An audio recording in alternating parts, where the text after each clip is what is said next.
Welcome to the Family Office, planning for the people who matter most. Looking to gain weight with your lean mass, right? I'm sure that's what it is. Yes, precisely. So I've been stuck at 168, and I've been trying to get out of 168 for a while. Mm-hmm. And I'm looking for your message here so I could get up to speed. Yeah, there it is. So yeah, I've been stuck on there for a little bit, and I couldn't figure it out. You know, and I'm watching stuff, and I understand what it is. I just have to get out of. I have to get out my own way and actually go do the work again to figure out how I'm going to switch mainly my caloric profile. So just how much I'm willing to eat.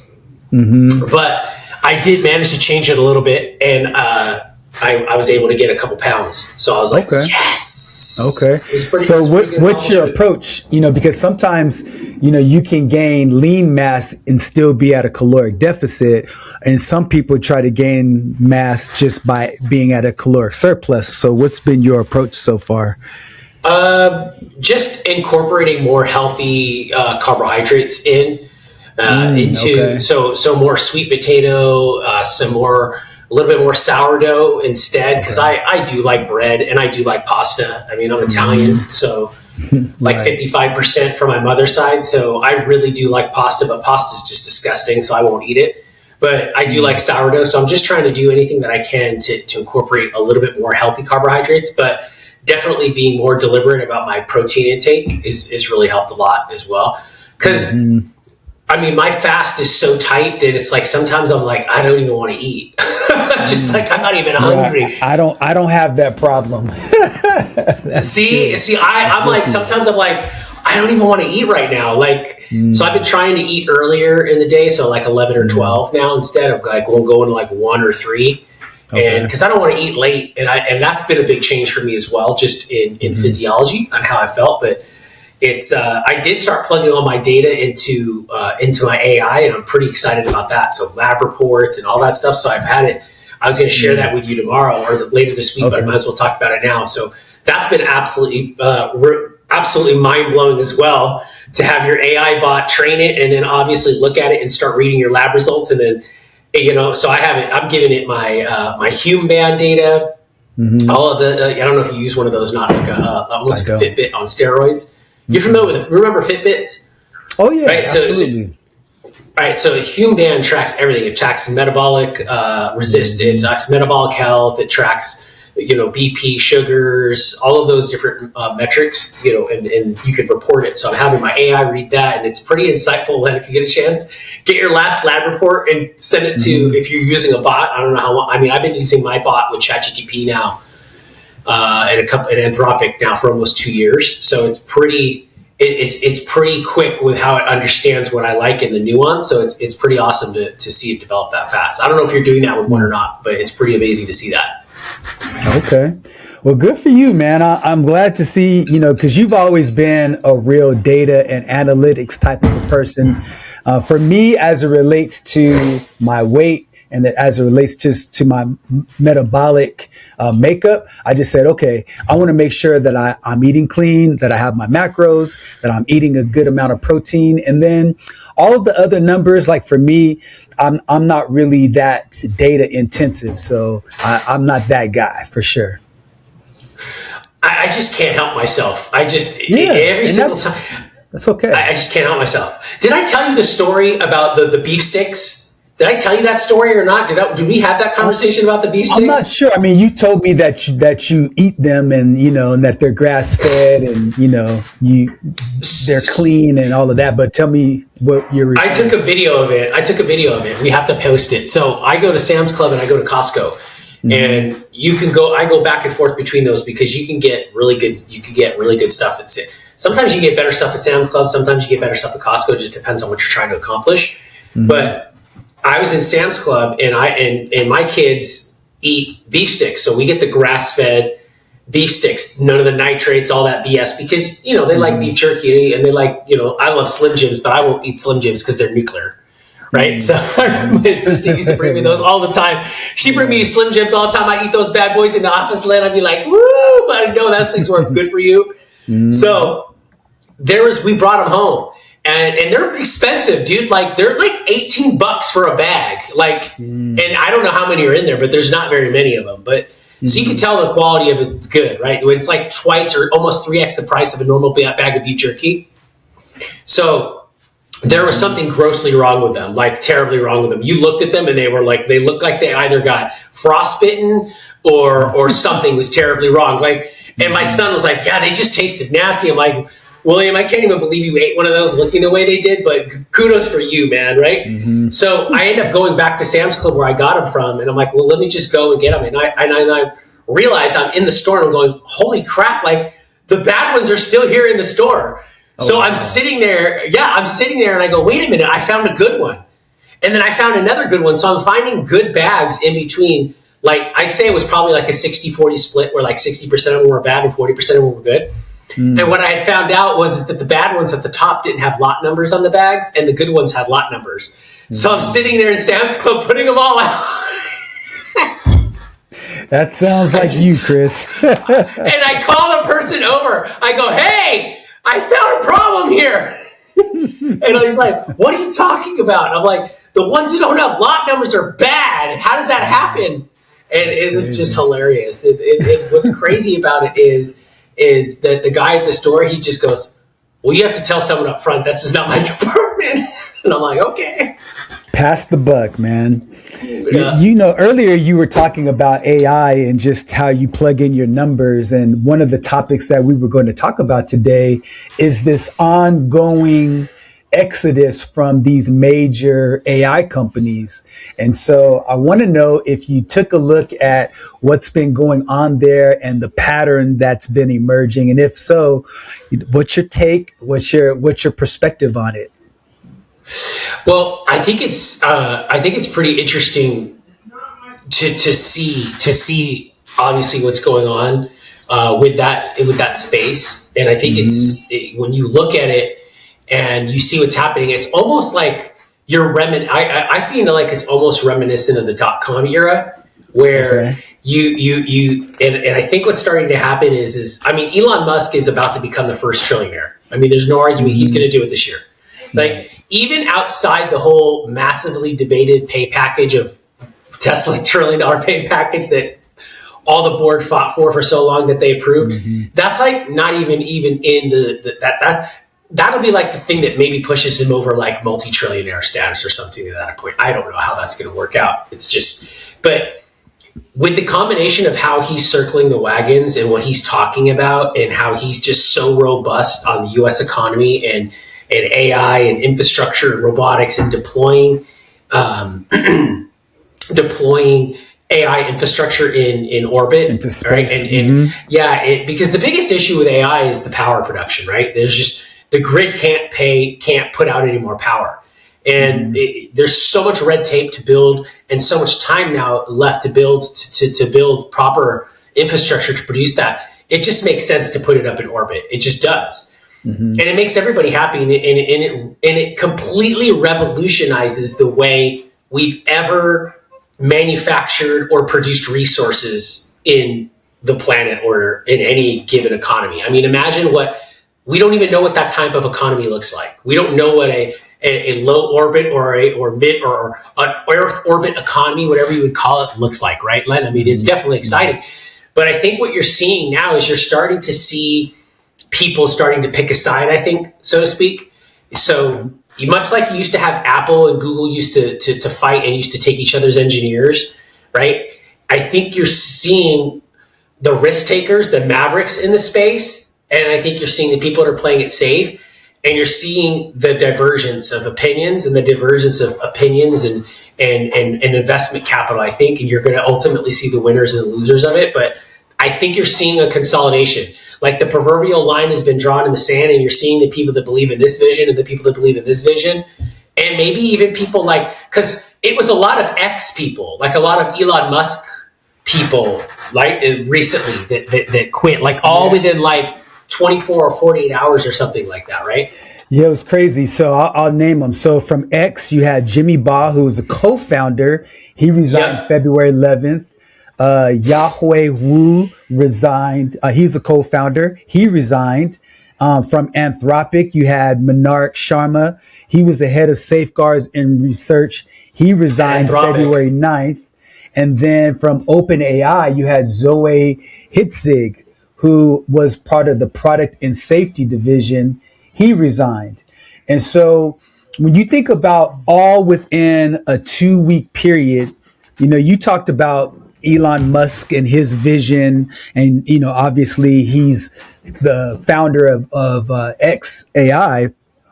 And you talked about space and all of the beautiful opportunities that exist out there, because all of these data centers on the earthly grid is starting to become problematic just because of the pollutants and what it's doing with regards to not only utility costs, pollution, but utility costs and all of those other those other downstream effects for those communities they're in. So having space as an alternative is great. I think there's another side to it when I look at all of this happening at the same time. And so while you may see it as consolidation, which may be true, I see it as people that are exercising an ethical standard where in a place where there are no real guardrails, and they're saying, you know what? My integrity and my ethics demand that I walk away. And hopefully me taking this very difficult ethical stance will create enough conversation to have people say, wait a minute, you've got the co-founder of a company that stands to make billions and billions of dollars and change your life overnight, even if your life is already great. Walk away? Wait, what's going on? We need to take a deeper look at that.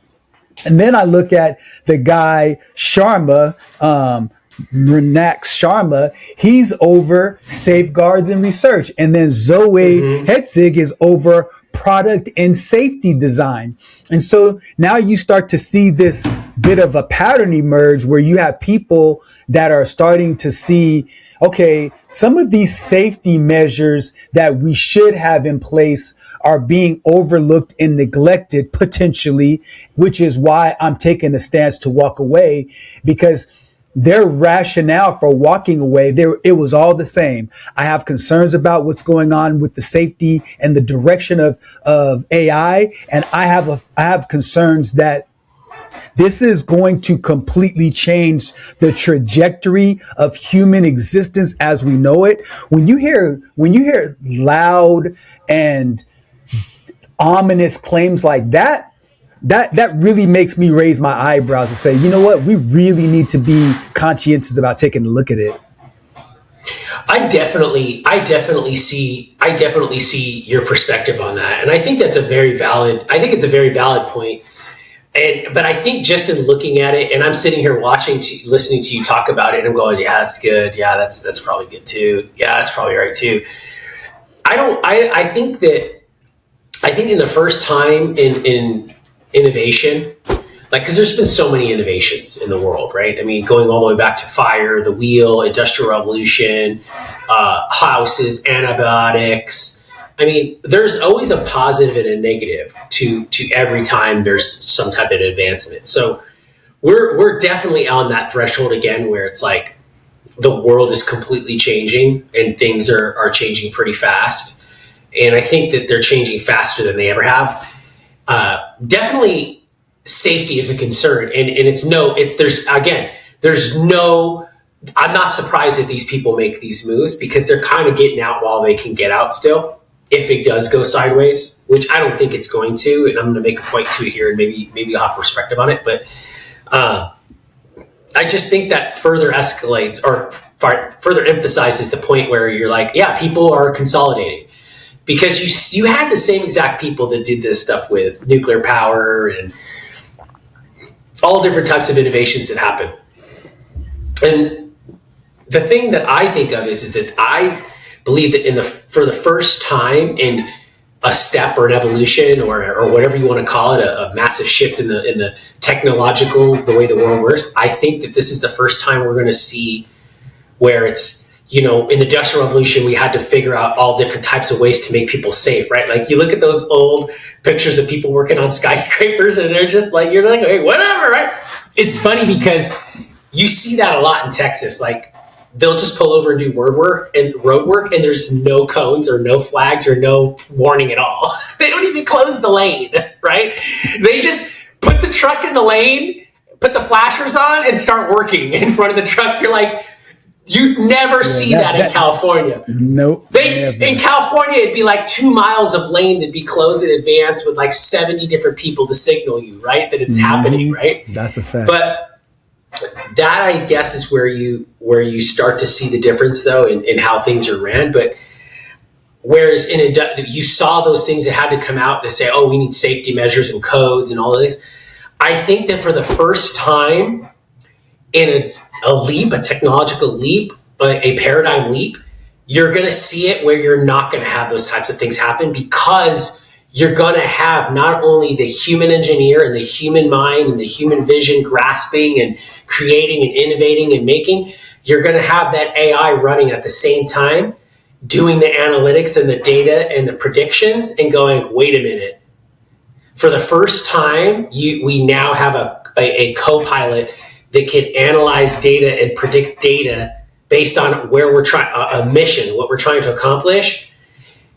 We've never had that before. So when we're sending rockets and space shuttles to the moon, we have groups of men and women and engineers doing calculations, right? And obviously there's some computer aidment there, right? With calculation and stuff like that.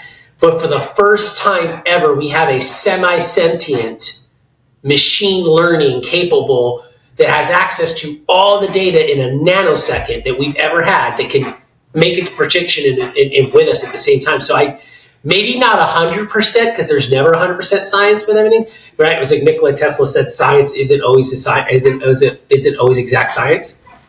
He might have said it, or I think he said it somewhere along the lines of that. I think you're going to see that. And that is why when I listen to you say that, Len, and then I come back and I go, but yeah, but I see it this way, I go, it's exactly why you should not have a board of directors where there's only people that like me and only people like you on that board of directors. Does that make sense? Because makes 100% sense. Yeah. Right. Because the engineer, we're risk takers, we're entrepreneurs, we're gonna push the boundaries of what's perceived as possible. And if you don't have anybody to offset that, that's a problem potentially. So you do need that balance for sure. Yeah, you definitely would ring me in a few times, because you're like, yeah, dude, you can't do that.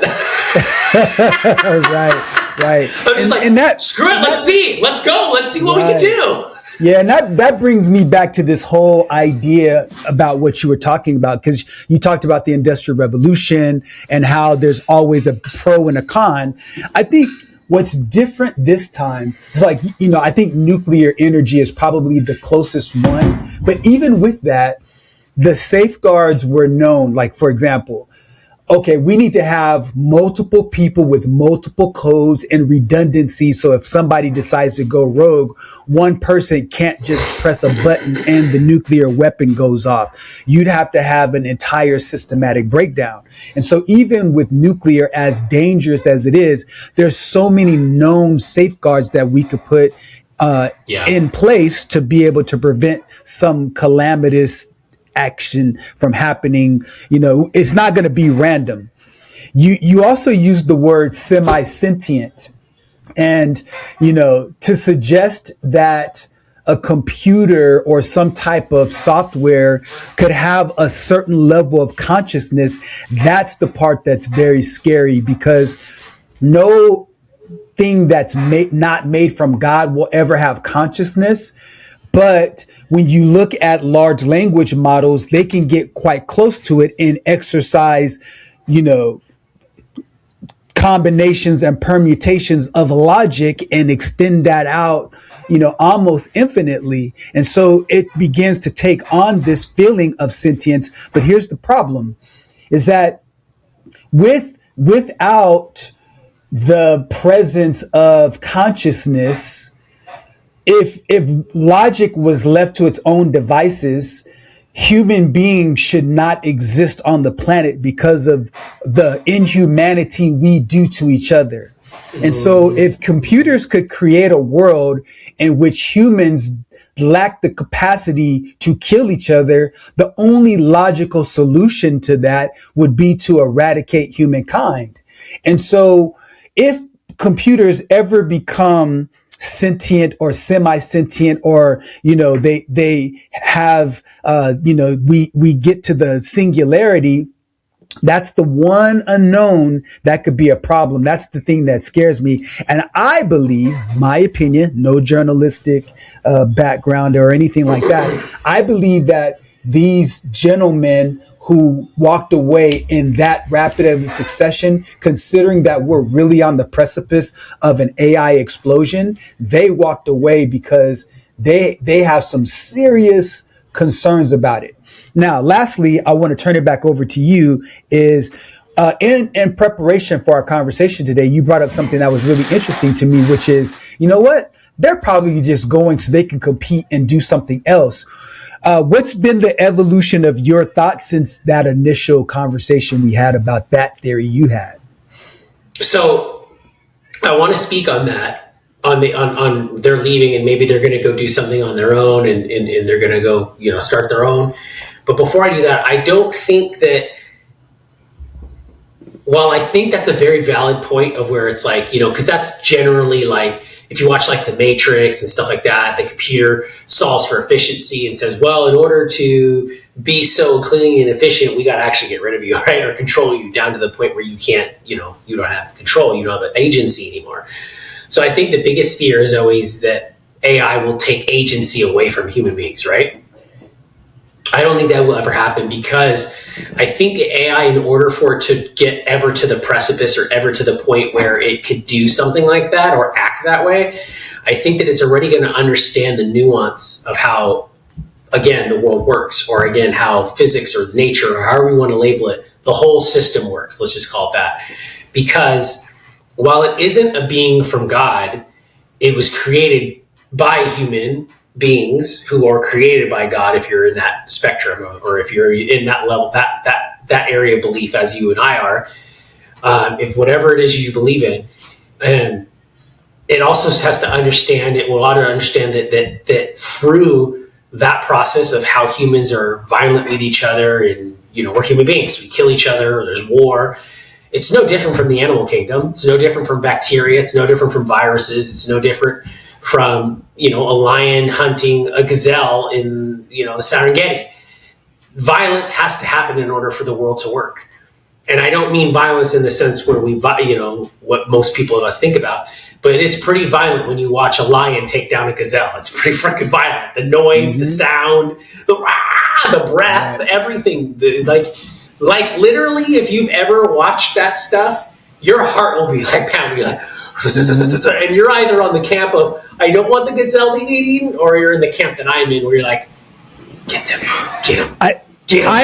I agree with you. I think there's two, and I want you to get back to your point. Just wanted to jump in as a counterpoint before you talk about the theory you expressed before, which is this. I believe I agree with you that computers would never become sentient enough to decide to take us out. I do think that it's important to exercise a healthy enough fear, because there are ways they could really wreak havoc on us. And to your point about animals taking each other out and all of that, I think killing an animal in order to survive, animals do a good job of staying within their ecosystems. Human beings are the only creature on Earth to kill for the sake of strategy and for the sake of domination, for personal and societal gain. And I think computers, considering their trajectory, will also see that nuance and recognize that we're quite different in terms of how we decide to execute violence upon our fellow human being. So I wanted to jump in and just say that quick point. And I think that just opens up the door to even more of a nuance or more complex of a conversation with that, because that's definitely valid too. That definitely weighs in the whole process, or the whole culmination of everything as well, because you do really have to think in that regards too. right? Okay, well, we kill for sport, when it's not necessarily survival, and when provoked. But again, that goes down to, it's like, well, we were given dominion, you're given dominion over all the land. And that's exactly the reason why the guy that can go out and hunt for sport can also be killed while he's hunting for sport, right? Whether he slips and falls and gets a cut on his knee and dies of a staph infection while he's doing it, or gets killed by the prey he's hunting, right? Because that obviously happens as well. I mean, so there are a lot of different things. And then ultimately, if you're spiritual, if you took advantage of the resources that, God put down here, it's like, dude, you didn't have to kill all those lions for sport, right? Like, what were you trying to, he will judge you, right? In that whole, sector. I don't want to get into that. That'd take way too long for you and I to talk about. But I definitely see that. I just think that it will reason enough to look at it and go, hey, warning, this is going to happen if you guys can do this. But I think that it'll be so far thinking, and we will eliminate so many problems that you won't even think about that. We won't even think to do that, because you will be able to go in a simulator and kill lions as if it was real, and you won't even know the difference. So the need to do that, like Earth could eventually, fast forward 200 years, Earth could eventually become a museum. Like, you know what I mean? It could ultimately become the most protected arcology. It's just, and here's Earth. You could visit Earth like a vacation. Like, you go to Earth because everyone lives in orbit now at this point. I mean, that's the way you protect Earth. Think about it. The Green Movement people would have an absolute field day with that. No human beings live on Earth anymore. We all live in orbit around the Earth. The Greenpeace would be so happy. Right, but that's something that I think when I think AI, Len, I think that way with it. But I definitely, at the same time, I'm in your camp as well, where I'm like, if I'm sitting here and I'm an Elon Musk, or I'm a Sam Altman, or any of the guys that are the bosses of these AI companies, I'm definitely sitting here going, I need more people in your camp that think your way in my board or in my advisory circle than those that are thinking in my way. Because people like us, when we go, if we don't have people that are go, hey, you'll just go. You know what I mean? You'll just go. So that, I think, is important. I've always surrounded myself with people like that, because I know I'm crazy. I know I'll push that envelope to the bleeding edge, can't bleed anymore. So I think all those points are valid. Now, getting to your last point, yeah, I do think they're going to go do something. I absolutely do think they're going to go do something. Just like you saw the guys at Lucid that tried to do Lucid, and then the guys at Rivian, and these are just electric car companies. But all these guys come from other companies. And here's what you want to say. I don't care what anyone wants to say about anything. Every engineer coming out of college, or before they even go to college, wants to work with Elon Musk. They want to work at SpaceX. And let's call it what it is. SpaceX, XAI, Grok, all these ones, X, Tesla, they're all AI companies at this point. And they all are feeding each other. So I do definitely think that they're going to go try and do something else. And I don't think anybody's going to be if Elon Musk stays on the trajectory he's at right now, I don't see anyone even being able to catch him. Hey, Chris, man, it's always fun talking to you, sir. It's always fun. Absolutely. Look, we'll see what happens with this, but I definitely think that the Epstein files are going to keep coming. This stuff's going to keep happening, but absolutely, Len, always a pleasure. And again, if you like this content, subscribe, comment. We'd love to interact with you. And again, at the end of the day, this is, again, what our objective is for you to look at and to see. Look, you could have proper discussions and discourse with your neighbors, with your friends, and to get yourself educated as well about what's going on and have a viewpoint. Look, Len makes very good viewpoints, and I make very good viewpoints, but at the end of the day, Len, I love you and I respect you, but I don't think those guys are going to get unelected. I think you're going to see that wave. And we'll see what happens. Len, have a great week. Have a great week, sir. And we'll see you on the next one, sir. All right, have a good one. Take care. You too. Bye. Conversation has given you clarity on your next steps. Please share this episode with someone who's walking the same path. Don't forget to like and subscribe so you won't miss future episodes. And remember, planning ahead isn't just prudent, it's an act of care. Thanks for joining us, and we'll see you next time on The Family Office.